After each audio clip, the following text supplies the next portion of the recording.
C'est dans ce contexte de guerre qu'une vaste nappe de pétrole a été repérée sur des images satellites au large de l'île iranienne de Karg, principal terminal pétrolier du pays. Elle pourrait contenir entre 3000 et plusieurs dizaines de milliers de barils de brut. Si sa taille s'est fortement réduite ce week-end, selon une ONG, elle couvrait environ 50 km² ce mercredi, équivalent de la moitié de la ville de Paris. À Dubaï, on retrouve Eva Lévesque, notre correspondante. Eva, est-ce qu'on en sait un peu plus sur cette marée noire ? Eh bien, l'origine exacte reste floue, mais plusieurs pistes sont avancées. Vous l'avez dit, la nappe est apparue au large de l'île de Karg, le principal hub pétrolier iranien. En temps normal, 90% des exportations de brut iranien transitent par ce terminal. Et ce sont ces installations pétrolières qui pourraient être en cause.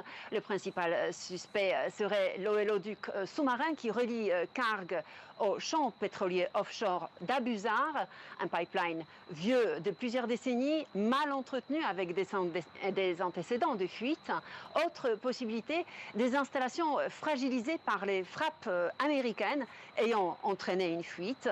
Autre possibilité encore serait un délestage délibéré en mer.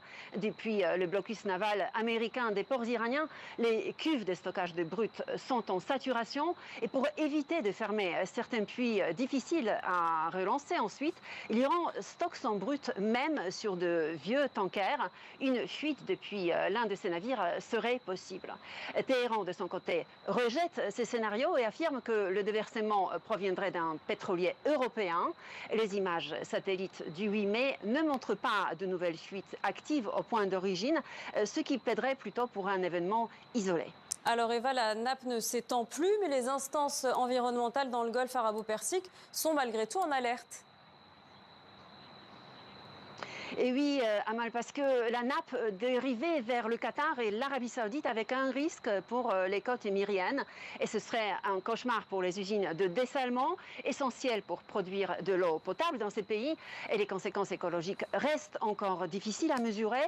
Mais le pétrole peut asphyxier les récifs coralliens, contaminer les mangroves qui protègent les côtes et empoisonner la vie marine. Or, toute opération de nettoyage est impossible en ce moment à cause du conflit au cours. Merci beaucoup Eva Lévesque, notre correspondante en direct de Dubaï.